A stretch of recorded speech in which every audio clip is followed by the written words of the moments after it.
You won't believe why your overconfidence is destroying you. Alright, let's jump right in. You clicked on this video because the title got you curious. You won't believe why your overconfidence is destroying you. And trust me, by the end of this, you'll see exactly why that's the case. We're about to tear down the walls of self-deception. We're going to shatter the illusion of overconfidence, and we're going to get real. You might think you've got it all figured out, but what if I told you that your overconfidence, not your flaws, not your failures, is the very thing that's holding you back? Now, here's the thing: confidence is good. It's necessary. It pushes us to take risks, to achieve, to believe in our capabilities. But overconfidence, that's a whole different beast.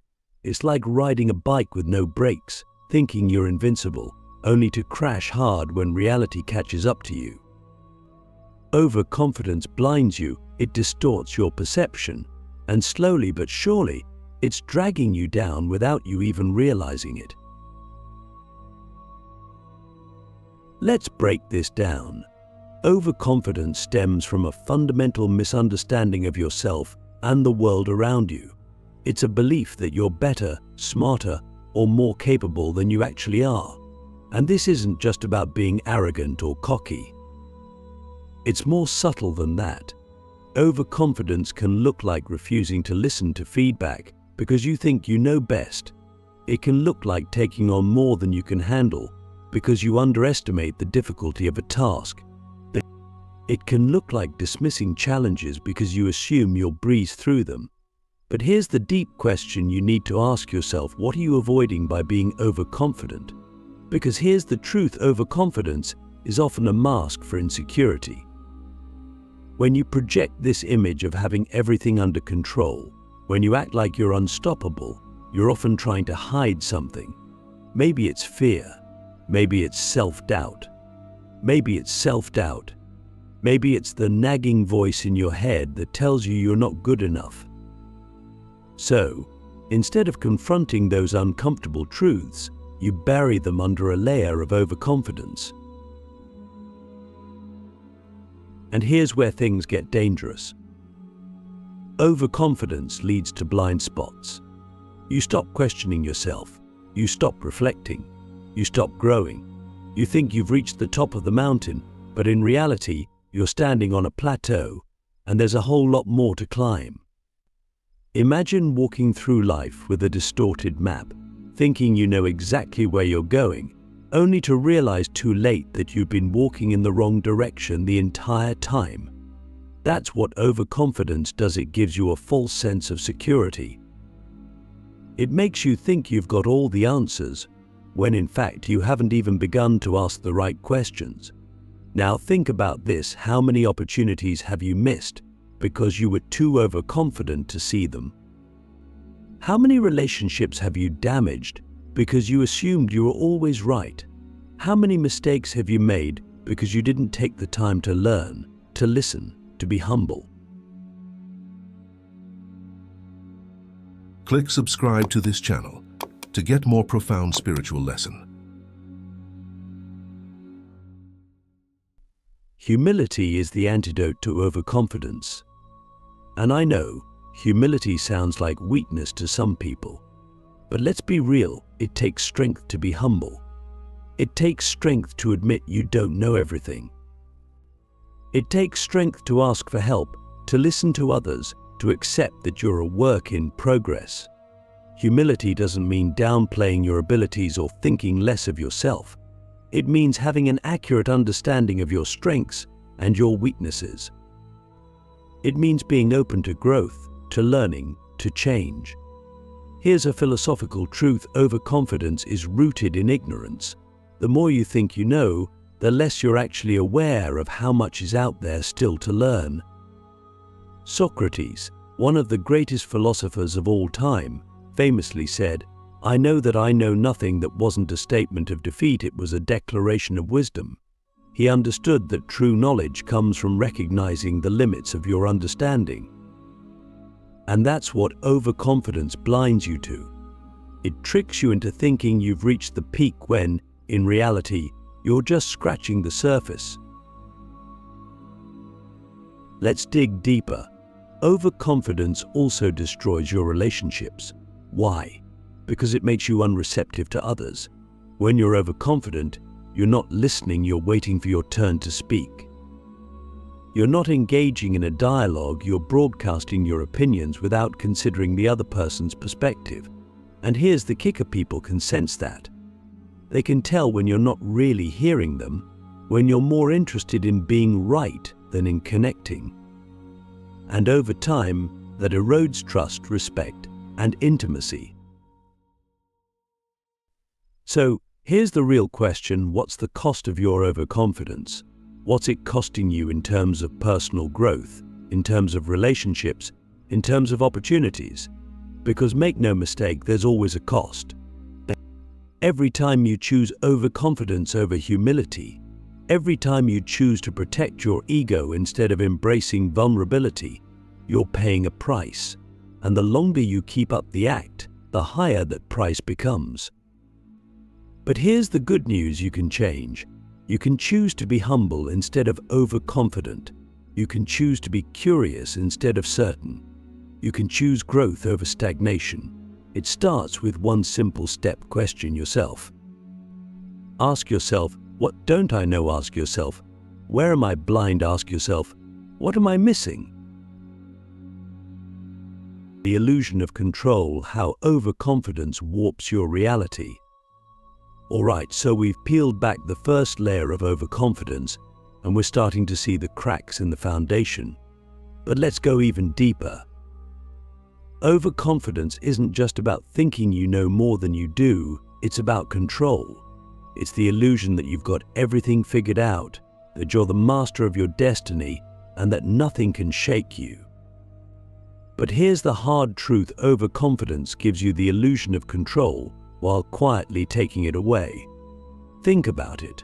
When you're overconfident, you walk through life as if you have all the answers. You start to believe that your way is the only way, that your decisions are always the right ones, that nothing can go wrong because you've accounted for everything but life. Life doesn't care about your overconfidence.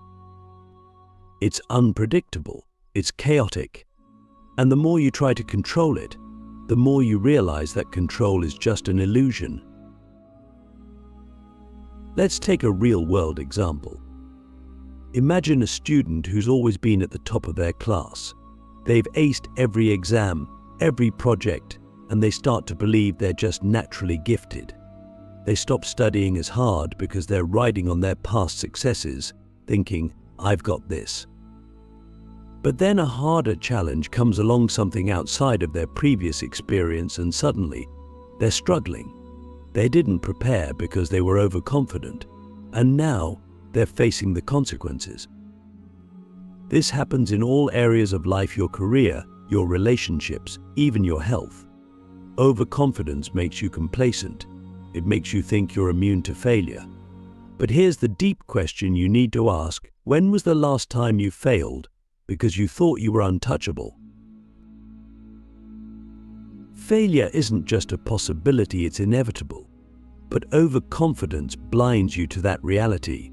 It makes you think you're in control of everything, when in fact, you're just setting yourself up for a harder fall.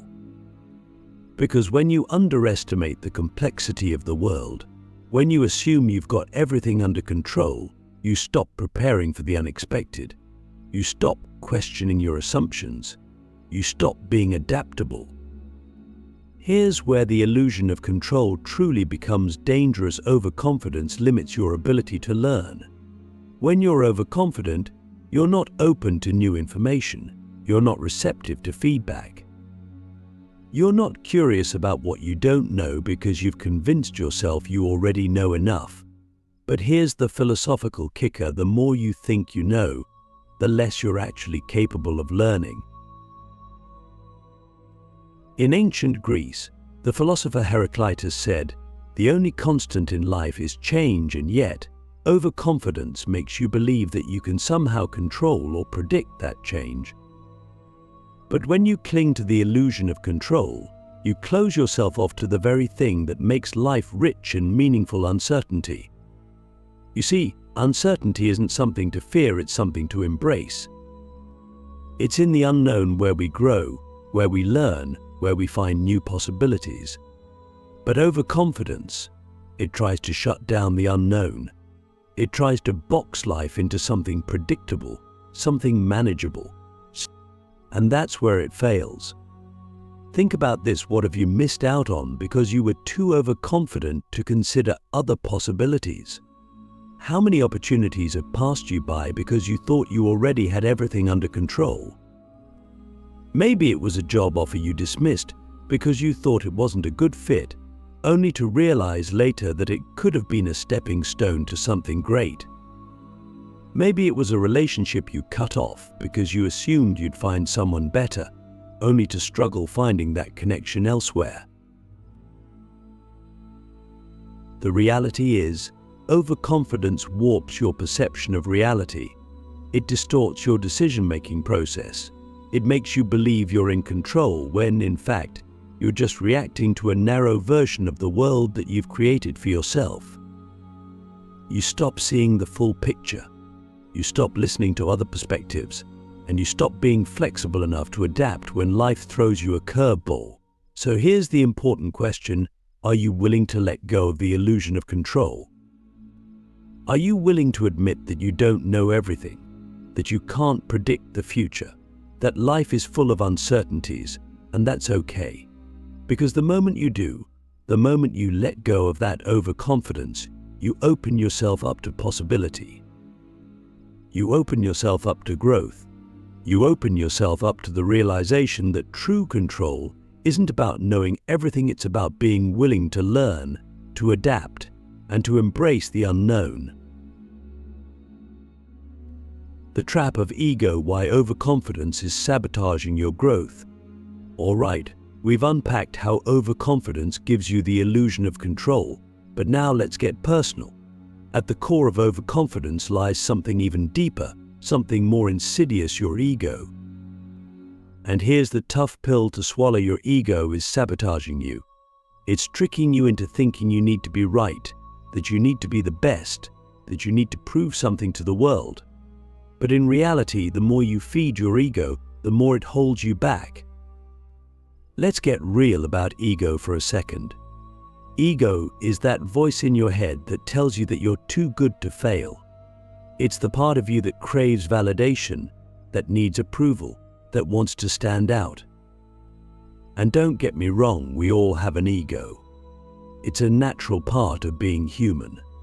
But when your ego starts driving your decisions, when it starts dictating how you see yourself and the world, that's when the problems begin. Think about this: how many times have you made a decision based on your ego rather than what was truly best for you?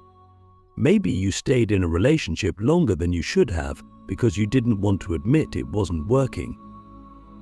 Maybe you took on a project or a job that wasn't right for you, but you couldn't say no because it would hurt your image. Maybe you avoided asking for help because your ego told you it would make you look weak. Here's the thing: your ego is fragile. It constantly needs to be fed, and overconfidence is its favorite meal.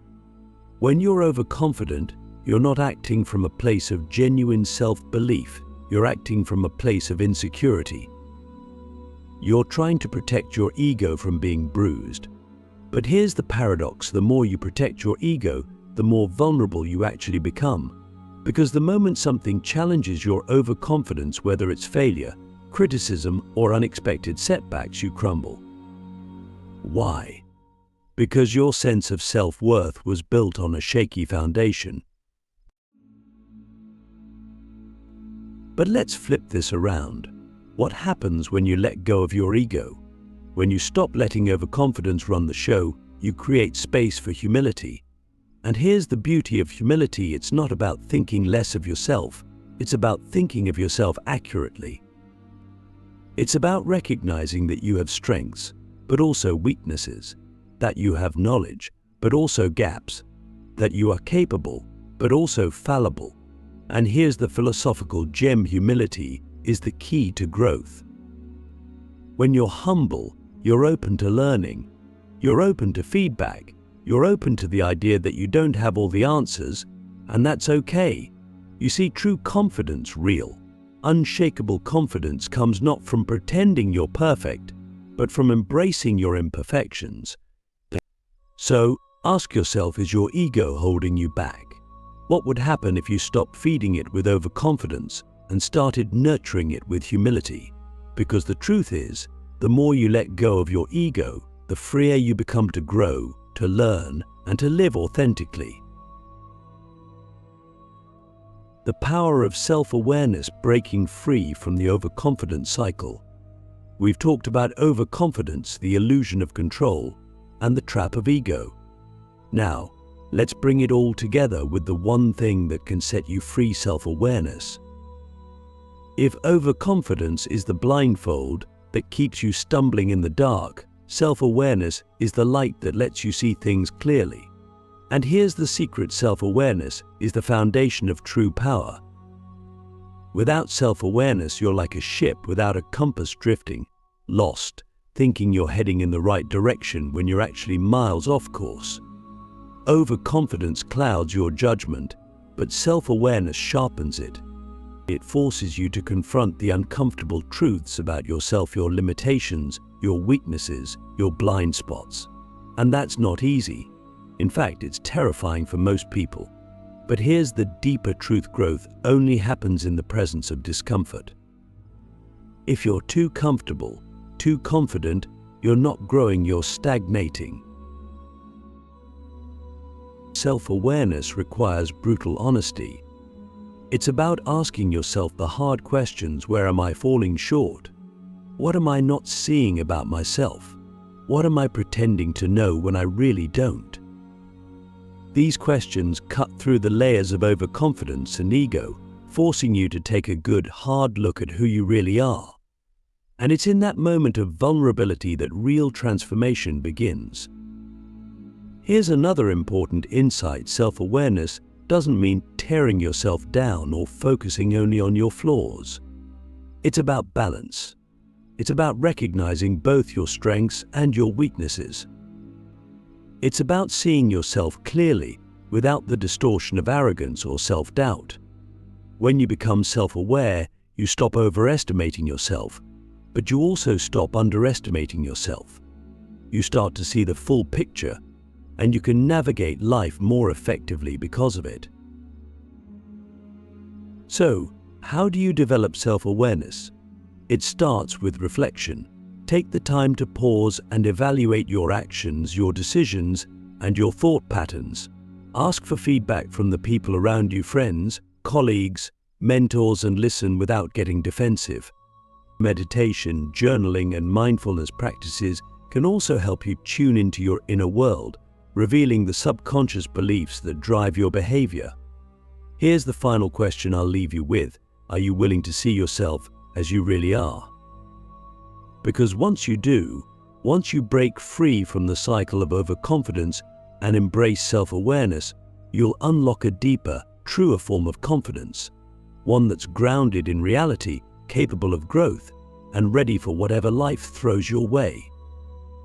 Thank you for watching. Now, the real work begins.